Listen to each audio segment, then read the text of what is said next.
Okay. Okay, we're starting. Bernard, if you could tell us about your a little of your background that led you to what I suppose you were like a light worker type of philosophy, and up to the point where you confronted a demon because you didn't believe in them at first. So if you could just give us a little. Okay, I grew up in a Christian home, and I was a reborn Christian, part of the local prayer groups, participating in it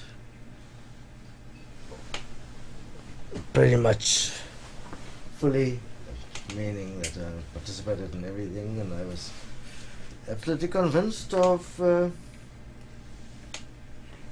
being saved by Jesus. That pretty much continued into after school, into my first few years at university, studying law. Then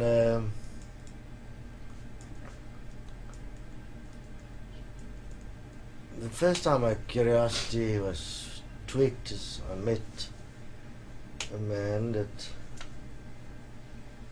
looked at me and started telling me things about me that nobody knew, and I was obviously very curious, because it's like impossible things. Even what age did I have, what illness, events that took place with me in my past, 10 years and longer ago. So I asked some questions, and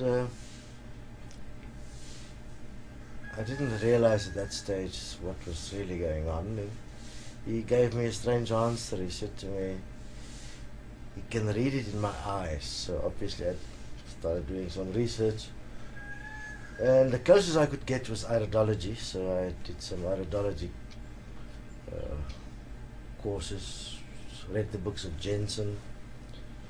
Jensen, he wrote basically the books of iridology.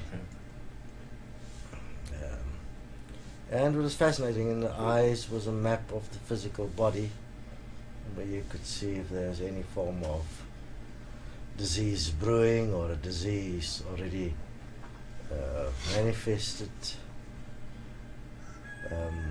So I was, from there it went on to do a lot of reading about homeopathy. Very intrigued by the principles of homeopathy, which basically deals with the premise of like cures like, and that the primary medicines they're using, or the way they are formulating it, homeopathy is working on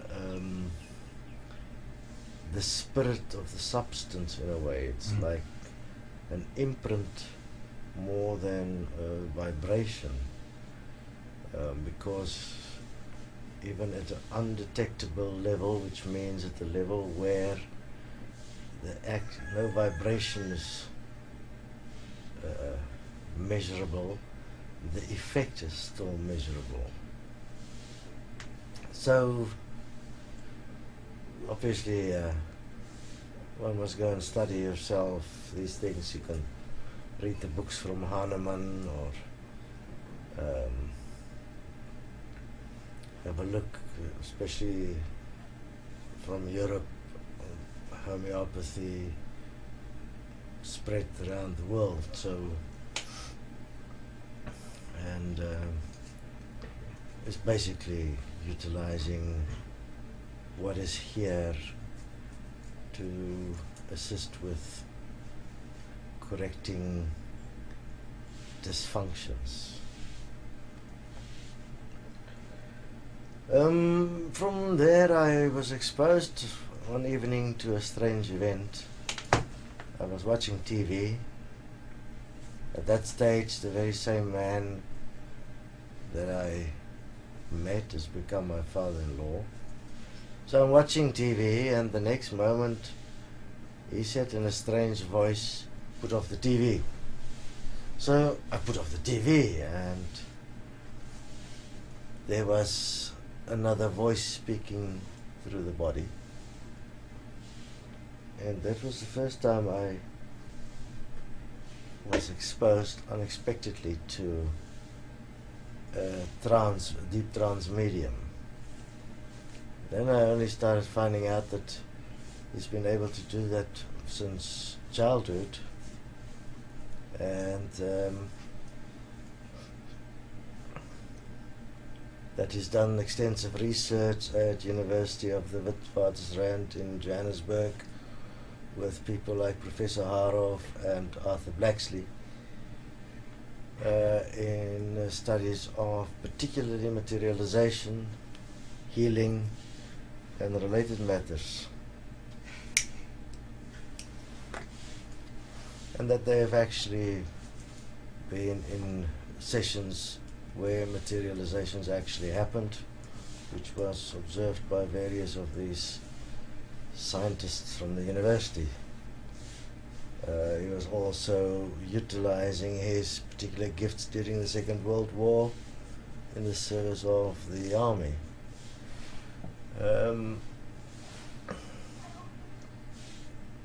So he started kind of exposing me to things that I have never been exposed to. From my perspective, I was being quite convinced of that if I understood the Bible correctly, that if God is everything, then there is nothing but God, then evil as such, or the devil as such, cannot exist by the very definition of almightiness. So that caused obviously quite a few shockwaves in the family when I started expressing that from my perspective the devil cannot exist according to the scriptures, and that the only evil was in the mind of man. I was then exposed to various of the pastors from churches that tried to convince me that the devil did exist, and they used the Bible for that, and I found that quite fascinating, because using the Bible to convince me about the devil, I'm really not interested, because so to me it simply didn't exist. Man, in essence, from my perspective, was inherently good, but simply through exposure, through various pressures, environment, social, cultural, and so on, man became something that was weak in a way. He didn't, the original sin aspect of it, didn't think it was valid. It could not be valid from my perspective, because we're the image and likeness of God, and God couldn't make mistakes. So I considered that, but from my perspective, if I would utilize choice as my reason for sin, then I am simply choosing not to be the image and likeness of God, which is then, a fallacy in itself, because I'm making a deliberate choice of something that I know to be a denial of my true nature, according to the scriptures, to be the image and likeness of God. So I pushed the point of the image and likeness of God. I studied more and more. I did a lot of reading. I went to various circle development groups, meditation groups. I started investigating psychics to find out if there is anything valuable or valid about it. I had my father-in-law as a deep trance medium. He could do bilocation, he could indicate events that would happen later on by reading, by simply sitting it here and bringing the event forward to himself as if time would be folded, and then say what will happen. And to such a degree that 50% of the times it did happen. 50% of the times it didn't. So that confused me a little bit, because why didn't it? What was fascinating about the deep trance medium was that there was a doorkeeper. The doorkeeper was always the one that would speak first and that would allow the others through. So it was very clear that there was some form of discipline. And in some instances, beings from the afterlife would come through and speak, specifically trying to give messages through to their family that they are not dead. But they were then quickly removed from the medium, and then the doorkeeper would say, sorry, they were not supposed to speak. They're supposed to stand in line and wait their chance, but they never got a chance to speak. At that stage, I was obviously already reading a lot of the channelings from angels, archangels, the Michael teachings. I studied many of the various teachings, Ramallah, Seth, all kinds of, and I found a lot of things in there that made sense. Read the Palladian agenda, and all the meantime looking at meditation and understanding what is the point of us being here, because seemingly I found a fascinating thing is that psychics and mediums can normally never help themselves. So they can help other people, but their lives are normally in a mess. And you could see it, especially when you start to get closer to them, that during the times when they are spreading the word, the message, they are one person. The moment that is no longer what they are doing, they would become immediately just a normal person with normal shit, gossiping and doing all the stuff that would be seen as normal human social behavior, which was a contradiction to the message they were giving, which was, I found that very curious, because it is as if they were living two lives. To me that didn't make sense, because you either live something or you don't. But what was very clear for me at that stage is that obviously I interpreted it that God is testing us in multiple ways, and that in essence it is about our intent in our actions.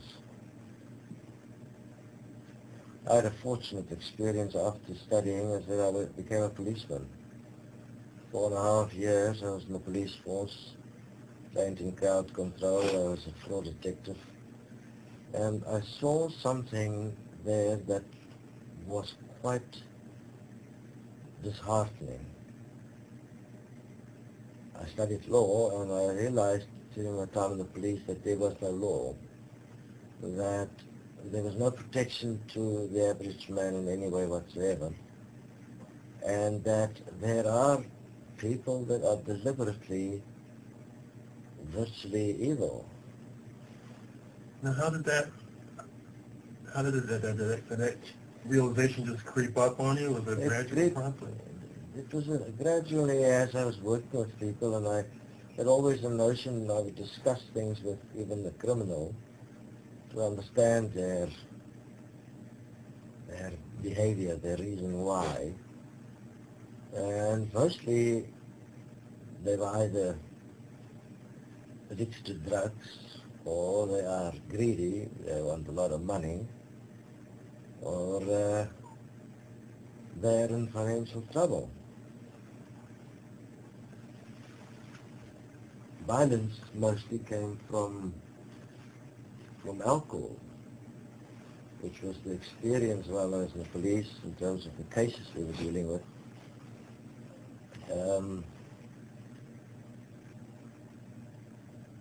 There was also groups that would work together that has deliberately taken on society as a form of a gang to generate income and to specifically target the gullibility of the average human being. And they would get away with it because the average human being is really gullible and have no notion that they could be deliberately deceived in their face. And therefore they would deliberately deceive in the face. But during